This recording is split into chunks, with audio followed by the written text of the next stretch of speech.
Okay, so for this first exercise, the one arm dumbbell row, you're gonna have one weight and something to help you support for your opposite hand.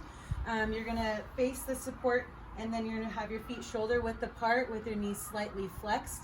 You're gonna bend over and forward flex at the trunk so it's slightly parallel with the ground. Your opposite hand is gonna be on that support system. You're gonna elongate your spine, nice and neutral, shoulders back and tight core to start this exercise. Once you have the weight, you're gonna bring it up as high as you can, keeping the elbow close to your body, and back down slowly. Once you come back up, same thing. And once you come to this point, you wanna make sure that you're squeezing your posterior muscles in order to ensure that those muscles are working. Some faults that people do with this exercise is that they tend to start locking out their knees during the exercise. They start rounding their back.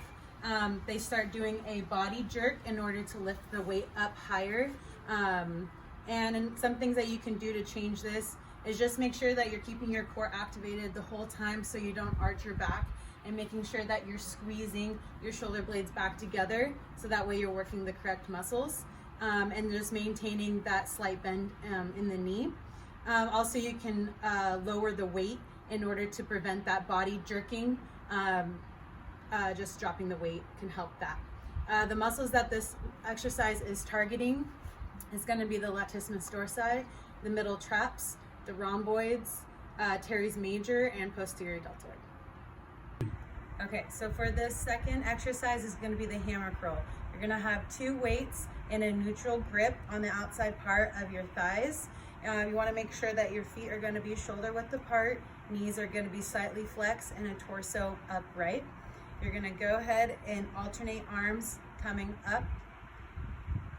You're going to stop until you have no more range of motion, or until the weight itself hits your anterior deltoid. You want to ensure that the upper arm is staying stationary and not moving in a forward flexion position. Some movement faults that people have with this exercise is that they start doing a body jerk in order to lift the weight up to the greatest range of motion, or they start to round out their thoracic spine. Some things that you can do to change this is make sure that your scapular muscles in the posterior aspect are going to be nice and activated and tight. That way it ensures that you don't round out your thoracic spine. Another thing that you can do to eliminate the body jerk is ultimately lowering your weight in order to make sure that your biceps are doing all the work and not your whole body.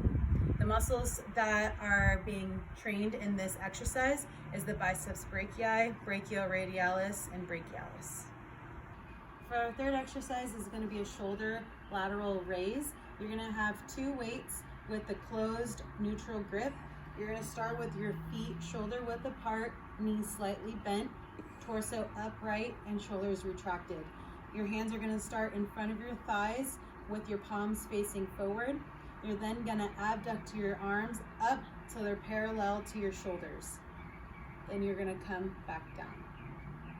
You're going to come up and back down. So this couple of faults that people do with this exercise is they do a body jerk in order to get the weight up to the top of the shoulders and parallel with them. And then another fault that people do is they start to flex their elbows and come up, and this puts a lot of stress on the posterior rotator cuff muscles because you're now putting the weight in your shoulders in an external rotation and putting that stress on your rotator cuff. So one thing that you can do is just keep that posture maintained up and then keep your arms straight and do not flex the elbows. Another thing that you can fix with the body jerk is ultimately lowering your weight so that way you don't need your body to get it up to the position, the end position. The muscles that this exercise is targeting are the deltoids. I'm going to show the best test. The best test for balance and stability. This involves 6 different positions that the athlete goes in order to test those different qualities of their balance and stability. The healthcare provider, once the athlete is in these positions, are going to look for different errors that the athlete may do, and that counts against their score. Some of these errors are going to be falling out of position, opening up their eyes, putting their foot down during the single leg test, and lowering their leg less than 30 degrees during the single leg test. And also keeping your hands off of your hips during the test. So the first test, the first three are going to be on a stable surface, and the last three are going to be on an unstable surface. So for our unstable surface, we have a pillow, but for right now, we're going to do for this on a stable surface. So the first test out of this, you're going to have your feet together, hands on your hips, and eyes closed. The healthcare provider is going to count for 20 seconds while counting all of the errors that the athlete does. The next test is going to be single leg stance. You're going to stand on your non-dominant foot. Usually I ask the athletes whatever foot they kick with is their dominant foot, so we want them to stand on that opposite foot. So in this case, my non-dominant is my left. I'm going to stand on my left, and I'm going to have my other leg to a 90-degree flexion. Hips, hands on the hips, eyes closed. During that 20 seconds, the healthcare provider is going to count how many errors the athlete does. Like I said before, it could be putting touch down that foot, falling out of position, things like that. The third one is going to be a tandem balance. So the tandem balance, you're going to have your non-dominant foot behind your dominant foot, heel to toe with the weight evenly distributed. You're going to have your hands on your hips, again, eyes closed for 20 seconds. Again, the healthcare provider will be counting all the errors that you do during these tests. The last three, the 4, 5, and 6, are going to be the same exact thing, but on an unstable surface. So you have here a pillow. In this case, some people use a foam pad, things like that. But you're going to do the same thing. You're going to stand feet together, hands on your hips, eyes closed. And then you're going to do your single leg, non-dominant, other leg at a 90-degree flexion, hands on your hips.